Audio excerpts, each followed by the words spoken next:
எதை பற்றி பார்க்க போகிறோம் அப்படின்னு பார்த்தீங்கன்னா, ஃபுட் சேஃப்டி ஆஃபீஸர் இந்த வேலைவாய்ப்பு தமிழகத்தில் எப்பொழுது வர இருக்கிறது? ஃபுட் சேஃப்டி ஆஃபீஸருக்கு யார் யாரெல்லாம் விண்ணப்பிக்கலாம்? ஸோ உணவு பாதுகாப்பு அலுவலருக்கு உண்டான அப்டேட் என்னன்றதை பற்றி தான் வீடியோவில் பார்க்குறோம். மக்களே, நீங்கள் நம்முடைய சேனலை முதல் முறையாக பார்க்குறீங்க அப்படின்னா சப்ஸ்கிரைப் அண்ட் பெல்லை கிளிக் பண்ணி வச்சுக்கோங்க. அனைவருக்கும் வணக்கம். அந்த உணவு பாதுகாப்பு அலுவலர் ஃபுட் சேஃப்டி ஆஃபீஸர் எக்ஸாமினேஷனுக்கு ப்ரிப்பேர் ஆகிட்டு இருக்கிற எல்லா நண்பர்களுக்குமே இந்த ஒரு வீடியோ உங்களுக்கு பயனுள்ளதாக இருக்கும். உணவு பாதுகாப்பு அலுவலருக்கான தேர்வு நோட்டிஃபிகேஷன் இன்னும் சீக்கிரம் வரப்போகுதுங்க. நாம் எப்போவுமே ஒன்று தான் சொல்கிறோம், எக்ஸாமினேஷனுக்கான நோட்டிஃபிகேஷன் வர வரைக்கும் நாம் வெயிட் பண்ணக்கூடாது. ஏன்னா இப்போ ரொம்ப காம்படிட்டிவ் வேர்ல்டில் எவ்வளோ சீக்கிரமாக ஒரு விஷயத்தை ஆரம்பிக்கிறோமோ அவ்வளோ சீக்கிரம் நம்ம அதில் சக்ஸஸ் ஆக முடியும். எக்ஸாமினேஷன்னா குறிப்பிட்ட எஜுகேஷன் குவாலிஃபிகேஷன் இருக்கிறவங்க மட்டும்தான் எக்ஸாமினேஷன் எழுத முடியும். மற்றபடி குரூப் 1 மாதிரி குரூப் 2 மாதிரி யூபிஎஸ்சி மாதிரி எல்லாருமே இந்த ஃபுட் சேஃப்டி ஆஃபீஸர் எக்ஸாமை எழுத முடியாது. ஓகேங்களா? ஸோ எக்ஸாமினேஷன் யார் எழுதலாம், எலிஜிபிலிட்டி அப்படின்னு நிறைய சந்தேகம் இருக்கும். அதுக்கு தான் இந்த வீடியோவில் நான் உங்களுக்கு சொல்கிறேன். ஸோ ஆல்ரெடி இந்த திருக்குறள் உள்ளது எய்தல் மற்றும் எளிது மற்றும் தன் உள்ளியது உள்ள பொறேன், இந்த குறளுக்கு அர்த்தம் பார்த்திங்கன்னா, நீங்கள் நினைத்ததை அடைவது எளிது, அந்த இலக்கு உங்கள் ஆழ்மனத்தில் ஆழமாக பதிய வேண்டும். ஸோ இதை பேஸ் பண்ணி தாங்க நம்ம இன்றைக்கி இந்த வீடியோவே நம்ம பார்க்க போகிறோம். மக்களே, இந்த எக்ஸாம் கண்டென்ட் மேட்ரிக்ஸ் அப்படின்றது தயவுசெய்து புரிஞ்சுக்கோங்க. ஸோ என்ன சம்மந்தமாக தேடி படிக்கணும், என்ன படிக்கணும், எந்தெந்த விஷயங்களை படிக்கணும் அப்படின்ற ஒரு முழுமையான தகவலை தொடர்ச்சியாக இந்த வீடியோவின் மூலமாக நம்ம பார்க்கலாம். ஸோ ஃபுட் சேஃப்டி ஆஃபீஸர்ஸ் பார்த்தீங்க அப்படின்னா அத்தாரிட்டி ஆஃப் இந்தியா நடத்தக்கூடிய தேர்வு மூலமாக சென்ட்ரலில் இருப்பாங்க. எப்படி central union public service commission மூலமாக தேர்வாகி ஐஸ் இருக்காங்களோ, சென்ட்ரல் கவர்மெண்ட் மூலமாக officers government Tamil Nadu public service commission, so அந்த மாதிரி தாங்க இந்த எம்ஆர்பி அப்படின்னு சொல்லக்கூடிய தமிழ்நாடு மருத்துவ பணியாளர் தேர்வு வாரியம் மூலம் நடத்தப்படுகிறதுங்க இது. ஓகேங்களா? ஸோ பணியினுடைய தன்மை, இந்த ஜாபுடைய நேச்சர் எப்படி இருக்கும் அப்படின்றத நீங்கள் தெரிஞ்சுக்கணும்.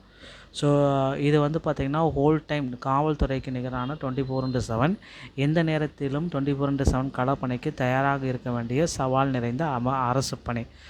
இதில் பார்த்திங்கன்னா நிர்வாக கட்டமைப்பு எப்படின்னா, ஃபுட் சேஃப்டி கமிஷனர் மாநில அளவில் ஒருவர், டிசைன்டு ஆஃபீஸர் மாவட்ட அளவில் ஒருவர், ஃபுட் சேஃப்டி ஆஃபீஸர் ஒன்றிய அளவில் ஒருவர். இந்த மாதிரி தாங்க இருக்கும். அந்த கம்யூனிட்டியை பேஸ் பண்ணுறாங்க. தேர்வில் 3 விதமான ஒரு அப்டேட் அப்படின்னா சட்டம்.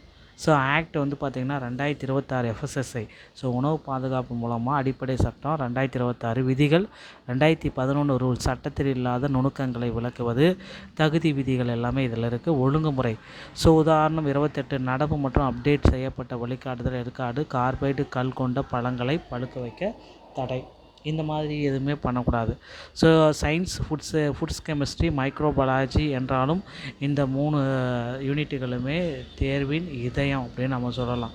ஸோ இதுதான் இந்த பேசிக்கான யூனிட்டி. இதிலேருந்து தான் உங்களுக்கு பார்த்திங்கன்னா இந்த ஃபுட் சேஃப்டி ஆஃபீஸருக்கு உங்களால் எலிஜிபிலிட்டி ஆக முடியும். டேட்டா அப்பாயின்மெண்ட் ரூல் அப்படின்னு பார்த்திங்கன்னா, நீங்கள் எந்த கல்லூரியில் இறுதி ஆண்டு படிக்கிறீங்க, தகுதியுடையவர் ஆம்னா.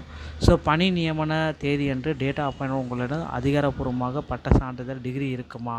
கண்டிப்பாக இல்லை அப்படின்னா நாட் எலிஜிபிள். இருந்தால் தேர்வு எழுதி 6 மாதத்தில் பணி நியமனம் நடந்தால் சான்றிதழ் இல்லாமல் பணிக்கு சேர முடியாது. ஓகேங்களா? அதனால் அதுவும் உங்களால் நிராகரிப்பு செய்யப்படும். ஸோ இப்போ இது சுச்சுவேஷன் பிரகாரம் பார்த்திங்கன்னா அந்த தகுதி குடையன் அப்படின்னு சொல்லுவாங்க. எஃப்எஸ்எஸ்ஐ விதிப்படி 1.3 அங்கீகரிக்கப்பட்ட கல்வி தகுதிகள், இளங்கலை, முதுகலை பட்டம், முனைவர் பட்டம் எல்லாமே நீங்கள் வாங்கியிருக்கணும். ஃபுட் இண்டஸ்ட்ரியில் category, agriculture commissioner category, core science, health care category, மருத்துவம். ஸோ இந்த எல்லாமே பார்த்திங்கன்னா இந்த கேட்டகரியில் உங்களால் முனைவர் பட்டம் வாங்க முடியும் அப்படின்னு சொல்கிறாங்க. ஸோ அடன்மெண்ட் 1 வேதியியல் தகுதி அப்படின்னு நம்ம சொல்கிறாங்க. இதை பார்த்திங்கன்னா அடன்மெண்ட் 1 வேதியியல் தகுதி 2011 விதிகளின்படி எம்எஸ்சி கெமிஸ்ட்ரி என்று மட்டுமே குறிப்பிட்டிருக்கும். இதனால் பிஎஸ்சி கெமிஸ்ட்ரி படித்தவர்களுக்கு சந்தேகம் வரும். ஸோ புதிய அரசாணை கெஜெட்டில் நோட்டிஃபிகேஷன் எம்எஸ்சி என்ற வார்த்தை இணைக்கப்பட்டு கெமிஸ்ட்ரி என்ற பொதுவான வார்த்தை மாற்றப்பட்டிருக்கிறது. பொதுவாக முடிவு பிஎஸ்சி கெமிஸ்ட்ரி படித்தவர்களுக்கும் 100% தகுதியானவர்கள் என்ற தயக்கமும் இன்றி படிக்க தொடங்கலாம். ஸோ இவங்க எல்லாமே தற்சமயம் வந்து பார்த்திங்கன்னா அந்த ஃபுட் சேஃப்டி ஆஃபீஸர் எக்ஸாமுக்கு படிக்க ஆரம்பிச்சுக்கோங்க. இப்போ வந்து பார்த்திங்கன்னா வரையறுக்கப்பட்ட படிப்புகள் ஃபுட் டெக்னாலஜி செப்டம்பர் 1 2023 ஆக்டில் food engineering technology, food processing profession, food processing technology, food technology management, food biotechnology, food plant orientation management, food safety quality management, process food food engineering இந்த மாதிரி கேட்டகரியில் இருக்கிறவங்களும் பார்த்திங்கன்னா இதுக்கு எல்லாத்துக்கும் விண்ணப்பிக்க முடியும் அப்படின்னு வேலிடேட் பண்ணுறாங்க. ஸோ இதில் அக்ரிகல்ச்சர் என்பதன பரந்த எல்லைகள் அப்படின்றத தற்சமயம் குறிப்பிட்டே சொல்கிறாங்க. ஸோ இது வந்து பார்த்திங்கன்னா பிஎஸ்சி அக்ரி, எம்எஸ்சி அக்ரி மட்டுமல்ல, ஐகேர் வரையறுக்கப்பட்ட அனைத்துமே அக்ரிகல்ச்சர் சயின்ஸ் பிரிவில் அடங்கும். 14 நாட்கள் வந்து பார்த்திங்கன்னா தற்சமயம் பயிற்சிகளை கொடுக்குறாங்க. சட்டம் மற்றும் விதிகள் மற்றும் நடைமுறைகள் குறித்த ஆழமான தத்துவமான பயிற்சியை 14 நாள் கொடுக்குறாங்க. 24 நாள் களப்பயிற்சியை கொடுக்குறாங்க. ஓகேங்களா? ஸோ அந்த 14 டேஸ் பயிற்சியும் 24 நாள் களப்பயிற்சியும் கொடுக்குறாங்க. அதுக்கடுத்து வந்து பார்த்திங்கன்னா ஒரு உதாரணம், ஒரு பால் குளிரூட்டு மையத்திற்கு மில்க் சில்லிங் யூனிட் நேரில் சென்று திரிபிரியல் படித்த தரக்கட்டுப்பாடுகளை இயந்திரத்தில் ஆய்வு செய்யணும். ஓகேங்களா? ஸோ இந்த மாதிரி ஃபீல்டையும் அவங்க கொடுக்குறாங்க. அப்புறம் ஆக்ஷன் பிளானையும் உங்களுக்கு டிக்ளேர் பண்ணுறாங்க. இந்த கார்பைடு கல், பழங்களை பழுக்க வைக்கிறது இது எல்லாமே ஸ்டாப் பண்ணணும். அதில் எப்படி கண்டுபிடிப்பீங்க அப்படின்றத டிக்ளேர் பண்ணுறாங்க. தினசரி தயாரிப்பு சுழற்சி ப்ரிப்ரேஷன் புரோட்டோக்கால், தேர்வை வெல்லும் தொடர் பயிற்சி முறைகள் எல்லாமே ஸ்டார்ட் பண்ணிக்கோங்க. கள நிறுவத்தை உள்வாங்கி தயவுசெய்து படிக்க ஆரம்பிச்சுக்கோங்க. ஃபுட் சேஃப்டி ஆஃபீஸராக நீங்களும் போக முடியுங்க. நண்பர்களே, இந்த ஒரு வீடியோ பதிவு உங்களுக்கு இதை பற்றி தான் விளக்கும் அப்படின்னு நம்ம எதிர்பார்க்கலாம்.